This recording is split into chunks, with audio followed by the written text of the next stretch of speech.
turimo kuba mu isi aho tubona amakuru mashya menshi hafi buri segonda, ku buryo bigoye kumenya y'ukuri n'ay'ibinyoma. Buri wese muri twebwe afite ubushobozi bwo kuvuga ibyo ashaka byose igihe abishakiye cyose, kandi akabibwira abantu babarirwa mu binyacumi by'amamiliyoni icyarimwe. Fake news ni ijambo rimaze kumenyerwa mu kibonezamvugo cy'icyongereza muri iyi myaka. Mu kinyarwanda amagambo ibihuha n'ibinyoma ntabwo yigeze akoreshwa ku rwego akoreshwaho uyu munsi. Ndabivuga gutya nk'aho ari bishyashya, ariko bimwe mu binyoma by'uyu munsi byahozeho. Hari ibinyoma bibaho iteka ryose, kandi tukabana na by'ubuzima bwose, ndetse rimwe na rimwe bikaba biri mu nyungu zacu. Twese dukunda ukuri kandi turabizi ko ariko kwiza kurusha ikinyoma, ariko imiterere yacu twebwe abantu idusunikira kwirengagiza ukuri kubera ko ari byo byiza kuri twe. Uku niko abantu benshi bashobora kwanga ubujura ndetse bakarwanya abajura, ariko bakaba batatinya kugura ikintu cyangwa se igikoresho bakeka cyangwa se bazi neza ko kibwe. Abantu benshi bagura ibikoresho biba byaribwe n'abajura baba batekereza neza ko ibyo bikoresho byibwe, baba babikeka cyangwa se banabizi, ariko bakabigura. Ibi ni ibyo tugiramo uruhare, gusa n'imibiri yacu ubwayo irabizi neza ko rimwe na rimwe biba byiza kwirengagiza ukuri.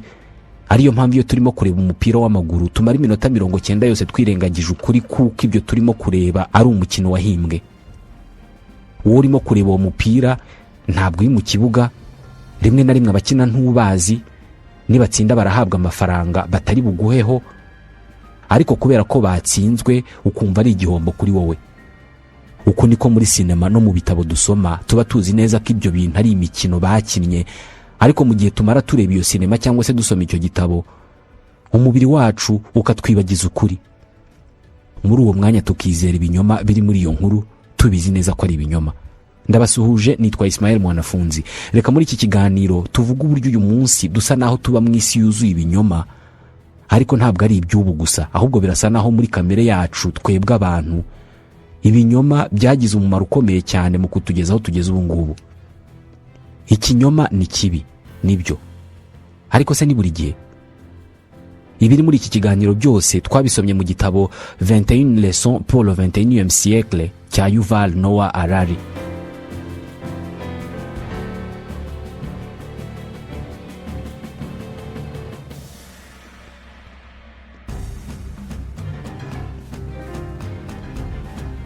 Uyu munsi ntabwo bagisiba kudusubiriramo ko turimo kuba mu gihe giteye ubwoba, aho ikinyoma ari cyo gikenewe kurusha ukuri, kandi amakuru menshi tubona ni amahimbano cyangwa se ibinyoma, niko bavuga. Ibi bibonerwa ingero nyinshi cyane kandi zihoraho. Uku niko mu mpera z'ukwezi kwa kabiri mu 2014 abasirikare kabuhariwe b'Uburusiya batambaye umwambaro uwo ari wo wose ubagaragaza nk'abasirikare b'Uburusiya binjiye muri Ukraine, bagafata ibikorwa remezo n'ibice by'ingenzi mu ntara ya Crimea. Guverinoma y'Uburusiya na President Vladimir Putin bahakanye kenshi bivuye inyuma ko batari abasirikare b'Abarusiya. Gusa nyuma ubwo Uburusiya bwigaruriraga aka gace ka Crimea, byaje kwemezwa bidasubirwaho ko bari abasirikare b'Abarusiya. Muri make ibyavugwaga na guverinoma y'Uburusiya na President Putin ntabwo byari ukuri. Abaharanira ukwishyira ukizana ku Burusiya bashobora kuvuga ko iki kinyoma nta kintu kinini gitwaye, kubera ko cyari ikinyoma kiri mu nyungu z'ukuri kunini kurusha ikinyoma. Ni nko guhisha umuntu wari ugiye kwicwa, abashakaga kumwica bakakubaza niba wamubonye cyangwa se niba yakunyuzeho, ukabahakanira ugatsemba cyane ubabwira ko utamubonye kandi umuhishe. Iki ni ikinyoma kiri mu nyungu z'ukuri kunini kukirusha. Ku Burusiya, impamvu nini yasobanuraga ugutera Ukraine yari ukurinda igihugu gitagatifu cy'Uburusiya. Mu nkuru gakondo z'Abarusiya, Uburusiya ni igihugu gitagatifu kiriho kuva mu myaka igihumbi ishize, nubwo abanzi bacyo batasibye kugitera bagamije kugisenya. Abamongol, Abanyapolonye, Abanyaswede, ingabo za Napoleon ndetse na Adolf Hitler. Hanyuma mu myaka y'1990 OTAN na Leta Zunze Ubumwe za Amerika n'umuryango w'ubumwe bw'Uburayi bose bagerageje gusenya Uburusiya babinyujije mu kubushwanyaguza, bagahimba ibihugu bitabaho nka Ukraine, niko bavuga. Kuri aba Barusiya, kuvuga ko Ukraine ari igihugu nicyo kinyoma kiremereye cyane kurusha icyo guverinoma y'Uburusiya na President Putin babeshye ubwo bahakanaga ko Abarusiya bateye Ukraine. kuvuga ko Ukraine nk'igihugu cyigenga itabaho ni ukwirengagiza icyo miliyoni 41 z'abanya-Ukraine bitekerezaho bo ubwabo. Nta burenganzira bafite bwo kuvuga bari bo. Gusa ku rundi ruhande abanya-Ukraine nabo bashobora kwemera ko koko hariho ibihugu bihimbano bitari ibihugu mu by'ukuri, ariko ibyo bihugu bihimbano ntabwo ari Ukraine. Ni nka Republique Populaire de Lugansk n'iya Donetsk zahoze ari intara za Ukraine, Uburusiya bukaza kuzihindura ibihugu bihimbano mu rwego rwo guhisha ibitero byabwo kuri Ukraine. Birasa naho uruhande wajyaho urwo ari rwo rwose, uwo ari we wese yarubonamo ukuri cyangwa se ikinyoma bitewe n'inyungu. Niba turimo kuvuga ko uyu munsi turi mu isi yuzuye ibinyoma, ni ryari habaye isi yuzuye ukuri? None ni iki cyabaye intandaro yo kutwinjiza mu gihe cy'ibinyoma? Mu 1931 Ubuyapani bwigabyeho ibitero bugamije gusobanura uburyo ari ngombwa gutera Ubushinwa kubera ko Ubuyapani bwavugaga ko bwatewe n'Ubushinwa. Iki gihe Ubuyapani bwanashinze igihugu bukita Manchukuo, ni mu majyaruguru y'uburasirazuba bw'Ubushinwa. Ibi ni kimwe n'uko Ubushinwa nabwo bwamaze igihe kinini buhakana ko Tibet ari igihugu cyigenga. Ibinyoma biri mu nyungu zo gukunda igihugu kandi nanone bigaragara mu ikolonizwa rya Australia bikozwe n'Ubwongereza. Ubwongereza bwagenderaga ku ihame ryiswe terra nullius, ubutaka butagira nyirabwo. Abongereza bagiye muri Australia bahasanga abaturage kavukire b'aborigene bahamaze imyaka igera ku 50,000, ariko bavuga ko ubwo butaka nta nyirabwo bufite, barabwifatira.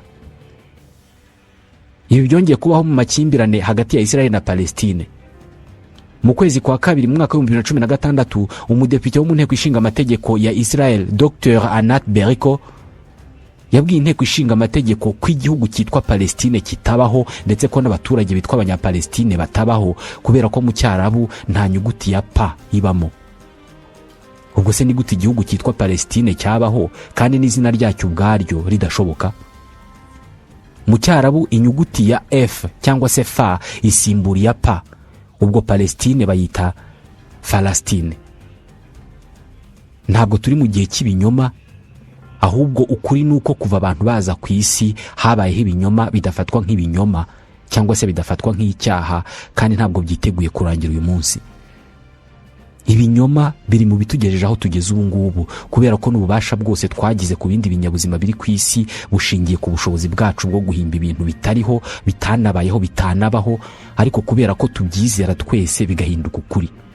Kuva abantu bakibeshwaho no guhiga, bagiye bahimba inkuru zabafashije kwishyira hamwe bakubaka imyizerere ikomeye.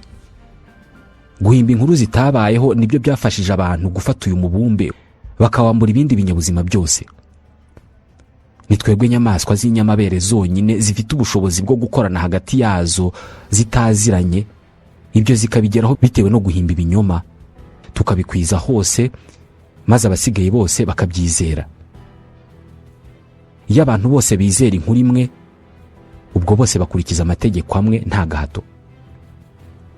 Niba ushinja Facebook, Donald Trump cyangwa se Vladimir Putin gutangaza amakuru menshi y'ibinyoma, tekereza neza ku yandi makuru abantu bizeye batazi niba ari ukuri, kandi ibyo bikaba mu gihe nta koranabuhanga ryariho. Nta kimenyetso ntakuka dufite cy'uko inzoka yashutse Eva ngo arye ku rubuto yari yarabujijwe n'Uhoraho. Nta kimenyetso dufite ko roho z'abanyabyaha zigurumanira mu kuzimu iyo bamaze gupfa, cyangwa se ko Uhoraho arakazwa n'uko umubrahmane ashakana n'umuintouchable mu moko yo mu Buhindi. Nyamara aya ni amakuru twizera kuva mu bihumbi by'imyaka, kandi tuyizera tubarirwa mu mamiliyari y'abantu. Mu kwandika aya magambo mu gitabo 21 leçons pour le 21e siècle, Yuval Noah Harari yarabizi neza ko ashobora kuzagawa cyangwa se kunengwa na bamwe mu bemera kubera ko yageranije iyobokamana n'amakuru y'ibinyoma, fake news. Mu kubisobanura avuga ko iyo abantu 1000 bizeye inkuru yahimbwe mu kwezi gushize byitwa fake news, amakuru y'ibinyoma, ariko iyo abantu miliyari bizeye inkuru yahimbwe mu myaka 1000 ishize byitwa iyobokamana. Ntabwo hakana ubwiza n'umumaro w'iyobokamana ku mibereho yacu. Inkuru z'impimbano ziri mu bikoresho by'ingenzi mu bituma abantu babasha kubaho mu mahoro no mu mutuzo. Izi nkuru nizo zisunikira abantu gukorera hamwe kandi bataziranye, batanakundana, ariko bagakora ibintu izindi nyamaswa zitashobora. Kubera kwizera izi nkuru, bishyira hamwe bakubaka ibitaro, amashuri, ibiraro, tutibagiwe n'intwaro na za gereza. Nubwo Adamu na Eva baba batarabayeho, ariko babaye isoko y'iyubakwa rya za katedrale zitagira uko zisa, zitagira n'ingano zuzuye isi yose, kandi zigira uruhare mu gutanga ibyishimo ku mamiliyari y'abantu, kandi zikabasunikira kubana mu mahoro, gukundana no gufatanya. Gusa ku rundi ruhande, inkuru zose zahimbwe mu iyobokamana ntabwo zagize umusaruro. Ku itariki ya 29 y'ukwezi kwa munani mu mwaka w'1255, umurambo w'umwana w'imyaka 9 w'umwongereza witwaga Hugues watoraguwe mu kidendezi cy'amazi mu mujyi wa Lincoln mu Bwongereza. Nubwo iki gihe nta Twitter na Facebook byabagaho, ariko amakuru y'ibihuha yahise akwira hose ku muvuduko munini cyane, avuga ko uwo mwana yishwe n'Abayahudi bo muri ako gace bamukoreyeho imihango n'imigenzo yabo. Umwanditsi wari uzwi cyane icyo gihe, wari n'umukristo wihaye Imana witwaga Matthew Paris, yanditse iyi nkuru mu buryo burambuye cyane, avuga intambwe ku yindi uburyo uwo mwana yishwe n'Abayahudi. Ati Abayahudi baturutse imihanda yose mu Bwongereza baje bateranira mu mujyi wa Lincoln, maze bafata uyu mwana bamusiga amavuta umubiri wose, barangije baramwica, baramubamba. Abayahudi 19 bahise bakatirwa urwo gupfa, banahita bicwa. Mu gihugu hose abandi Bayahudi benshi barishwe. Mu 1290 Abayahudi bose bo mu Bwongereza barirukanywe. Iyi nkuru ntabwo yarangiriye ahangaha. Nyuma y'imyaka 100 Abayahudi birukanywe mu Bwongereza, ibi birego by'uko Abayahudi bicaga abantu mu buryo bw'imigenzo n'imihango byahindutse izingiro ry'ibikorwa byose biganisha ku rwango rw'Abayahudi no kubica mu Bwongereza. Ibi byanabaye muri Espagne, mu Burusiya n'ahandi. Ejo bundi mu 2016 abantu bongeye kwibuka iby'aya makuru muri fake news za mbere y'amatora yo muri Leta Zunze Ubumwe za Amerika, ubwo byavugwaga ko Madame Hillary Clinton ayobora ihuriro rikomeye cyane rikora ibikorwa byo gucuruza abana b'abakobwa bajya gukoreshwa ubucakara bushingiye ku busambanyi, bugakorerwa mu nzu iri munsi ya restaurant imwe mu zari zigezweho muri Leta Zunze Ubumwe za Amerika. Abanyamerika benshi bizeye aya makuru ku buryo byagize ingaruka kuri Madame Clinton mu matora yashyize Donald Trump ku butegetsi. Umunsi umwe umuturage w'umunyamerika yagiye kuri iyo restaurant afite imbunda, asaba ko bagomba kumwereka iyo nzu yo munsi y'ubutaka, munsi y'iyo restaurant aho abo bana bafungiwe. Iyo restaurant nta nzu yagiraga yo munsi y'ubutaka cyangwa se cave. Ku rundi ruhande, tugarutse kuri ya nkuru yo mu Bwongereza, mu by'ukuri nta muntu n'umwe uzi uburyo uriya mwana yishwe, nubwo Matthew Paris yanditse inkuru y'uburyo yishwe kandi kizerwa na bose. Iyi nkuru yizewe na bose ku buryo uyu mwana yashyinguwe muri katedrale ya Lincoln akajya apfukamirwa nk'umutagatifu wahowe Imana. Bavugaga ko Hugues ajya akora ibitangaza ku buryo imva yajyaga isurwa n'abakerarugendo mu by'iyobokamana batagira ingano baturutse imihanda yose. Mu 1955, imyaka 10 nyuma ya jenoside yakorewe Abayahudi, nibwo katedrale ya Lincoln yabeshyuje aya makuru yavugaga ko uyu mwana yishwe atanzweho igitambo mu migenzo ya Kiyahudi. Iki gihe iyi katedrale yahise yandika kuri iyi mva iti: inkuru mpimbano zivuga ko uyu mwana w'umukristo wishwe atanzweho igitambo n'Abayahudi zakwiye ahantu hose mu myaka yashize. Izi nkuru mpimbano zatwaye ubuzima bw'Abayahudi b'inzirakarengane batagira ingano. Izi nkuru ntabwo zihesha icyubahiro ubukristo. Iyi ni inkuru mpimbano yamaze imyaka 700. Birashoboka cyane kandi bibaho kenshi ko ikinyoma gishobora kuvamo ukuri. Joseph Goebbels wari uwa mbere mu gukwirakwiza amatwara y'abanazi mu gihe cy'ubutegetsi bwabo mu Budage, yigeze gushyira hanze uburyo bwiza bwo gukora ukuri mu kinyoma. Ikinyoma kivuzwe inshuro imwe kirakomeza kikaba ikinyoma, ariko iyo kivuze inshuro 1000 gihinduka ukuri. Ibigo bikomeye mu bucuruzi bizi cyane ihame. Kwamamaza no kumenyekanisha igicuruzwa bisaba gusubiramo ubudasiba izina ry'icyo gicuruzwa, ukabikorana amakabya nkuru kugeza igihe abantu bemera badashidikanya ko ibivugwa n'icyo kigo byose ari ukuri. Nihe suri kuza mu mutwe iyo utekereje Coca-Cola? Ntabwo utekereza abantu bafite umubyibuho ukabije, barembejwe na diabete, baryamye ku bitanda byo mu bitaro. Ahubwo isuri kuza mu mutwe ni y'abantu bafite ubuzima bwiza, bakiri bato b'abasore n'inkumi, baseka barimo gusangira iki kinyobwa kiryohereye. Nyamara kunywa Coca-Cola nyinshi ntabwo bizaguhindura umuntu ufite ubuzima buzira umuze w'umujene uhora aseka yishimye, ahubwo bizakubyibushya cyane bigushyire mu byago byo kurwara indwara ya diyabete. Cyangwa se iyo utekereje urwengero runaka rw'inzoga, iyo urutekerejeho mu mutwe wawe ntabwo hazamo abantu baraye munsi y'ibiraro buri wese yambaye urukweto rumwe kandi bakomeretse kubera isindwe. Oya, iyo utekereje izina ry'urwengero runaka ubona abantu bishimye basa neza kandi bafite ubwenge bwabo bwose uko bwakabaye barimo gusangira akabyeri mu kabari. Izi nganda zimaze amagana y'imyaka zishora amafaranga menshi mu kubaka mu bantu amasura nk'aya ngaya y'ibyishimo, umunezero n'ubusabane, kandi abantu benshi mu buryo tutazi turabyizera.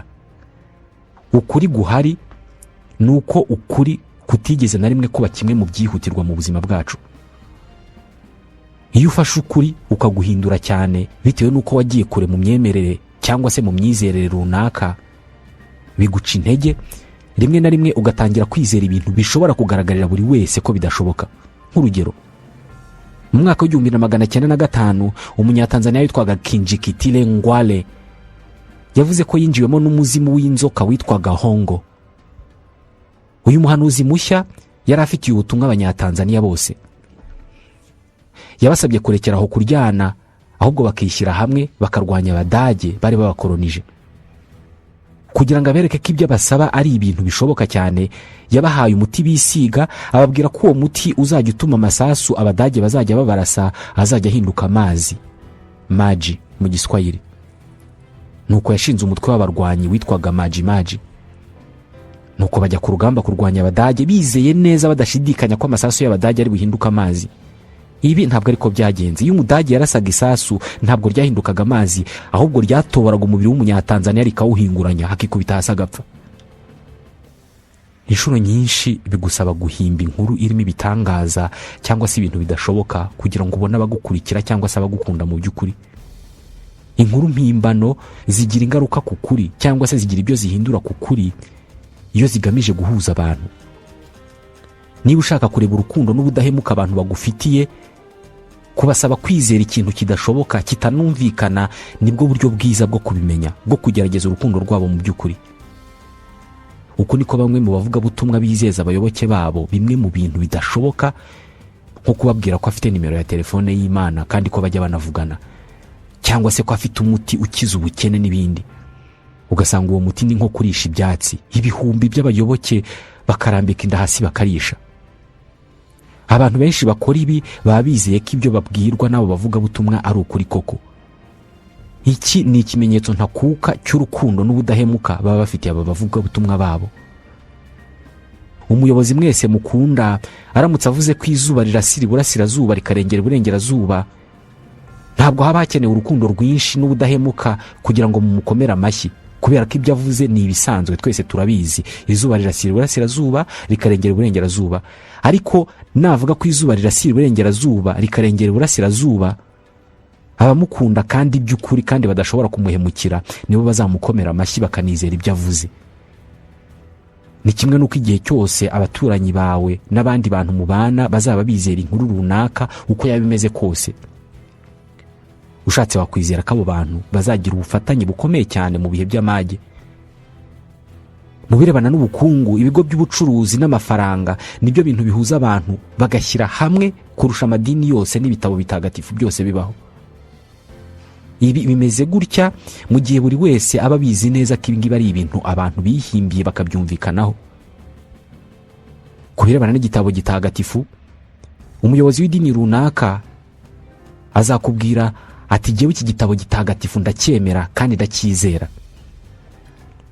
Ku birebana n'ifaranga cyangwa se idolari, buri wese azakubwira ati iri dolari ndaryemera kandi ndaryizera, kubera ko bose baryizera. Idolari ni igipapuro cyahimbwe n'abantu bemeranya ko gifite agaciro. Imbere y'idolari twese twibagirwa ko ari igihimbano gishingiye ku bwumvikane bw'abantu. Muri ruriya rupapuro rw'icyatsi ruriho igishushanyo cy'umugabo w'umuzungu wapfuye, tubonamo ikintu cy'agaciro gakomeye cyane. Abantu bake nibo bazafata umwanya wo gufata idolari mu ntoki bagatekereza batura n'urupapuro rudafite agaciro, ariko kubera ko abandi bose barwizera kandi barukunda, nshobora kurwifashisha nanjye.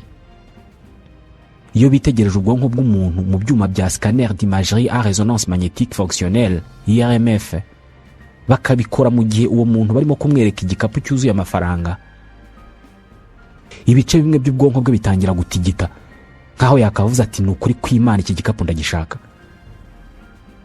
Muri banki uzahabona inoti nyinshi cyane z'amafaranga. Ibyo ntabwo bizagutangaza kubera ko nicyo kibayo, ariko nubona igikapu cyuzuye amafaranga umuntu agifite mu muhanda, uzatinza y'amaso ndetse uzabitekerezaho, kandi amafaranga usanzwe uyazi, yewe unabizi ko abantu bayafite. Tukivuga kuri banki, uyu munsi ikoranabuhanga ryazanye banki mu ntoki z'abakiriya bazo. Nk'ubu muri Cogebanque bafite uburyo bunoze, butekanye kandi bwihuse bwo gukoresha banki yawe.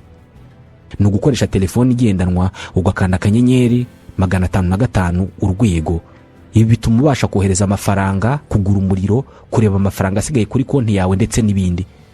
Ibyiza ni ukugendana n'ibigezweho, uhitamo gukoresha serivisi z'ikoranabuhanga za Cogebanque.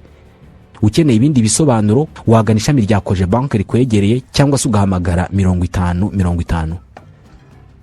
Ku rundi ruhande, abantu benshi batangira gusingiza, gukunda no gufata Bibiliya, Veda n'ibindi bitabo by'iyobokamana nk'ibitabo bitagatifu iyo bamaze igihe runaka babana n'abandi bantu bafata ibi bitabo nk'inyandiko ntagatifu.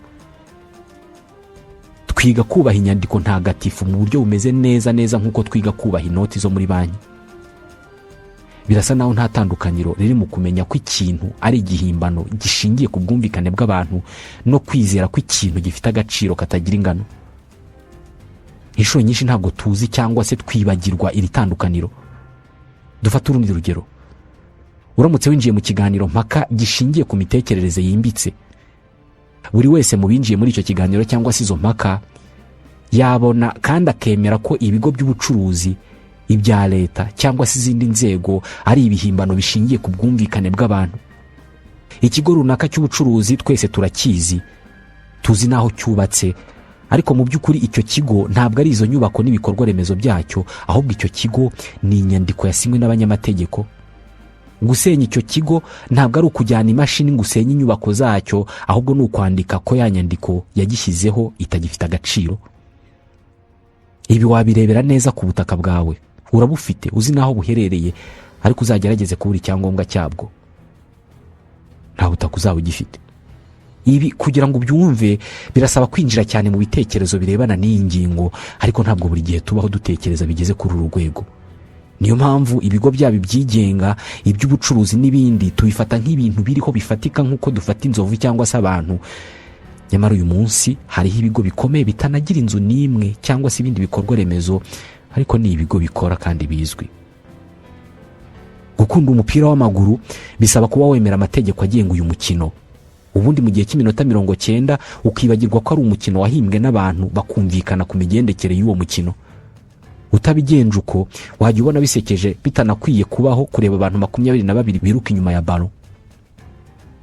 Niba umupira w'amaguru ari umukino wakabaye ugamije kwishimisha, ushobora no kuba urwego rukomeye cyane rw'ubucuruzi kandi rwubashywe ku isi yose. Abantu ni ibinyabuzima bifite ubushobozi bwo kumenya no kutamenya icyarimwe. Iyo urimo kureba filme ubona uburyo abantu bicana muri televiziyo, rimwe na rimwe bikanakubabaza cyane ukarira, ariko icyarimwe ubu nabizi ko ibyo bintu ari byo bakinnye. Iyo filime irimo kuba, umubiri wawe witwara nk'utazi ko ari umukino, ariko mu by'ukuri ubizi ko ari umukino. Muri make dushobora kumenya ikintu iyo tugitekerejeho neza kandi cyane, ariko igihe kinini ntabwo dutekereza neza kandi cyane, ubwo ibintu bikaba nkaho tutabizi. Niba dufite ubushobozi bwo kumenya no kutamenya icyarimwe, birashoboka kuba intungane.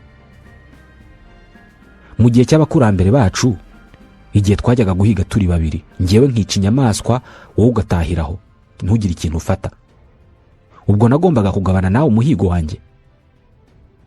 Igihe wajyaga gushaka imbuto n'imboga mu ishyamba, ukagarukana igitebo cyuzuye ibihumyo, kuba mfite ingufu n'ibigango kukurusha byampaga uburenganzira bwo kukwaka ibihumyo byawe. Igihe nabaga mfite amakuru ko ushaka kuzanyica, nabaga nemerewe kugutanga nka kwica mbere. Kuba abantu beza cyangwa babi byavuye he niba dufite ubushobozi bwo kumenya no kutamenya icyarimwe? uko bigaragara nta kintu kinini cyahindutse ku myitwarire yacu kuva twava mu ishyamba tukaza kubaka imijyi yo guturamo. Ushobora gutekereza ko ibibazo bihangayikishije isi uyu munsi nk'intambara muri Ukraine, ubusumbane mu mikoro hagati y'abantu, ihindagurika ry'ikirere bitandukanye n'ibyariho icyo gihe. Gusa siko bimeze, byose ni bimwe, gusa iby'uyu munsi byo byagiye kure cyane. Ntabwo abantu bahindutse cyane, kandi ntabwo ari ikibazo cyo kuba abantu beza cyangwa se babi. Mu bemera cyangwa se abatizera iby'amadini ntabwo haburamo abantu beza bafite indangagaciro nziza. Buri gihe umubare w'abantu ndetse no kuba muziranye cyangwa mutaziranye bigira agaciro cyane ku myitwarire yawe. Nshobora kuba nibera iwanjye mu mutuzo ntawe nsagarira, ariko mu by'ukuri hakaba hari abantu banshinja kubangamira abandi. Banshinja ko ubuzima bwanjye bwiza, imyenda nambara, ikoranabuhanga nkoresha, ibyo ndya n'ibindi byose bimbeshaho bishingiye ku mirimo y'agahato ikoreshwa abana n'abacakara bo mu bihugu bikennye. Iyi shati nambaye nayiguze amafaranga yanjye, ariko banshinja ko yakozwe n'umwana w'imyaka 5 watandukanijwe n'ababyeyi be muri Bangladesh. Nukuvuga ko amafaranga nayiguze yagize uruhare mu gukomeza gukoresha abana uburetwa. Banshinja ko inyama zo mu bikopo nigurira muri supermarché ziba zarabazwe ku nka yorowe mu buryo bubi cyane, ikubitwa, iterwa imiti yitera ububabare buri munsi. Mu by'ukuri nkwiye kuba nshinjwa icyaha, kubera ko abatuye isi babaye benshi cyane kandi iterambere rigahindura isi nk'umudugudu. Uyu munsi binanira gusubiza ibibazo byoroshye cyane nakabaye nsubiza kandi binyerekeyeho. Ibibazo nko kumenya ibyo ndya aho biva, inkweto nambara aho zaturutse, cyangwa se icyo ikigo cy'ubwiteganyirize gikoresha amafaranga yanjye ngiha buri kwezi. Niba amafaranga yanjye ikigo cy'ubwiteganyirize nkoresha kiyakoresha mu bikorwa bibi, ibyo nkwiye kubiryozwa. Uyu munsi birashoboka cyane kwiba umugezi.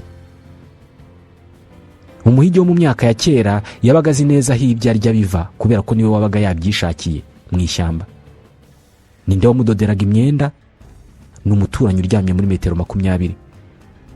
Ubwiteganyirize bwe burimo gukoreshwa iki? Burimo gukina mu byondo hanze aho ngaho. Iki gihe ubwiteganyirize bwa mbere ku babyeyi bw'abagara abana babo. Nyamara uyu munsi mfite amakuru make kurusha aba bantu, kubera ko ibi bibazo byose ngewe nta gisubizo mbifitiye. Byansaba igihe kinini cyane kumenya inkomoko y'amagi nariye mu gitondo. Igihe byantwara nshakisha inkomoko y'ayo magi cyaba ari kinini cyane ku buryo nakabaye ngikoresha mu kumenya niba televiziyo yanjye ntarayiguze n'umuntu wayibye.